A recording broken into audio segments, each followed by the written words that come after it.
saya umat Islam. Nah, bagi yang mampu bisa berkurban. Nih, seperti aku, kurban domba. Iya kan, Nompu? Kamu Ti kemana ya? Nggak ada. Kamu Ti.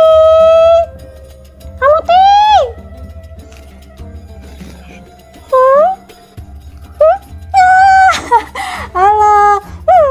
Kakak ngeliatin aja. Iya, ini kamu tuh sudah ada di sini. Assalamualaikum warahmatullahi wabarakatuh. Ketemu lagi dengan Kak Muti di YouTube channel Kak Muti Official. Gila, kamu kayaknya tadi lagi takbiran ya? Tadi aku lagi takbiran sama si Dompu. Dompu? Ini loh. Oh, domba putih. Emang dombanya mau diapain? Mau dikurban. Oh, tapi ini kan boneka. Boleh kalau kurbannya boneka. Ya kalau kurban itu hewan yang beneran. Domba yang hidup, atau unta, atau kerbau, sapi, tapi yang hidup. Gitu. Ya udah deh, berarti nggak jadi. Emang kenapa nggak jadi? Kan aku nggak punya uang. Oh ya udah, kalau gitu kita nabung dulu. Iya. Kakak. Iya. Kakak hari ini mau bercerita apa? Nah, gini deh.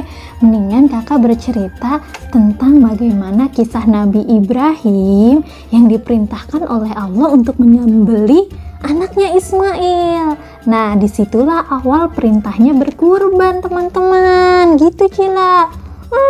Aku jadi penasaran. Ya udah, yuk kita dengar ceritanya aja. Hai kawan, dengarkanlah cerita hari ini. Nah, teman-teman masih ingat kan kisah tentang Nabi Ismail dan munculnya air Zam-Zam?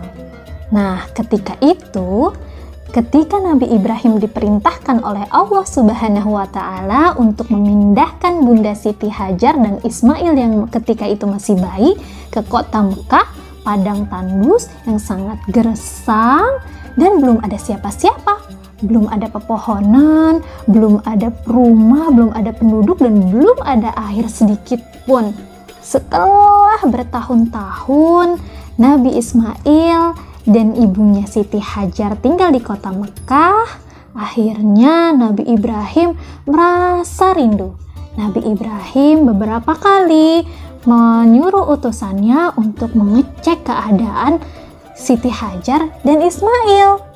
Ternyata, Masya Allah, Alhamdulillah, kuasa Allah. Ternyata Bunda Siti Hajar dan Ismail di sana hidup makmur dan serba kecukupan. Karena setelah bertahun-tahun banyak penduduk yang tinggal di kota Mekah. Dan orang-orang yang tinggal di kota Mekah menghormati Bunda Siti Hajar dan Ismail. Karena dianggap bahwa Siti Hajar dan Ismail adalah orang pertama yang tinggal di kota Mekah dan munculnya air Zam-Zam karena Ismail. Setelah bertahun-tahun, akhirnya Nabi Ibrahim sangat rindu sekali dengan anaknya Ismail dan istrinya Siti Hajar. Akhirnya Nabi Ibrahim pun pergi ke kota Mekah untuk mengunjungi Bunda Siti Hajar dan Nabi Ismail. Sampai di kota Mekah, Nabi Ibrahim terkejut melihat betapa subur dan makmur kota itu sekarang. Banyak penduduk yang sudah tinggal di sana. Dan banyak sekali orang-orang yang berternak. Banyak sekali hewan ternak yang sangat sehat di sana. Banyak pepohonan yang tumbuh subur. Masya Allah, sungguh kuasa Allah. Dan Nabi Ibrahim pun sangat bersyukur dan memuji Allah karena telah mengabulkan doanya ketika meninggalkan Siti Hajar. Ia meminta agar Allah senantiasa menjaga dan mencukupi anak dan istrinya. Kini Nabi Ismail pun tumbuh dewasa menjadi anak yang soleh dan taat, teman-teman. Namun ketika Nabi Ibrahim sedang tertidur, Nabi Ibrahim bermimpi.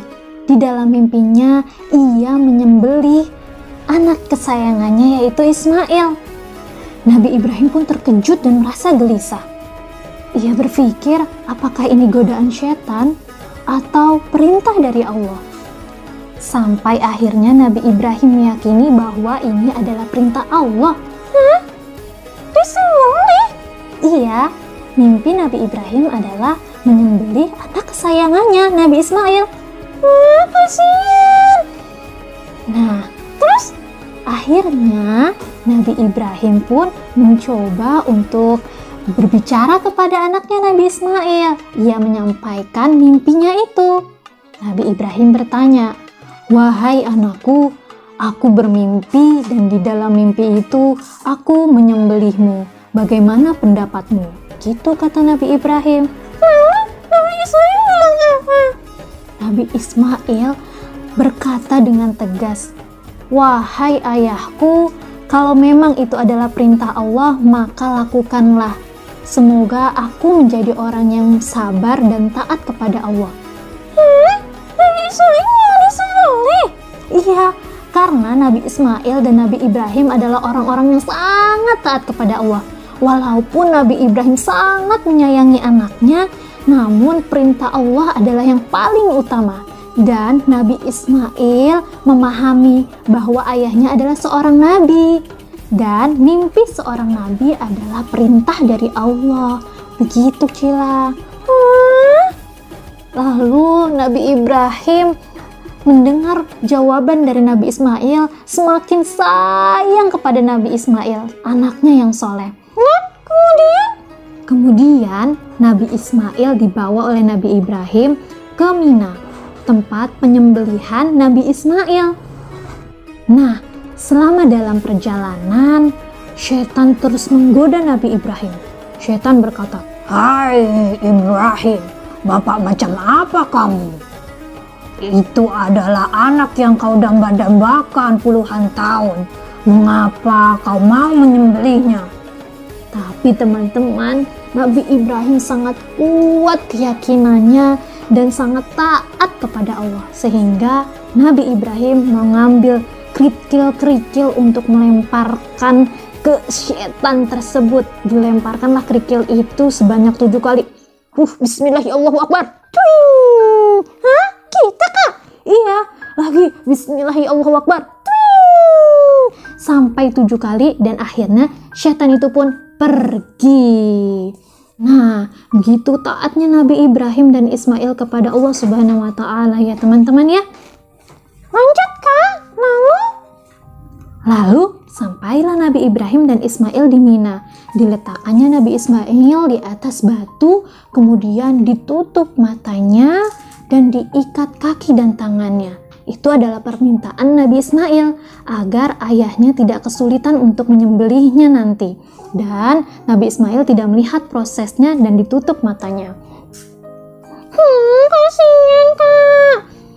Iya memang, tapi sekali lagi ketaatan Nabi Ibrahim dan Ismail kepada Allah, apapun perintah Allah pasti akan dilaksanakan.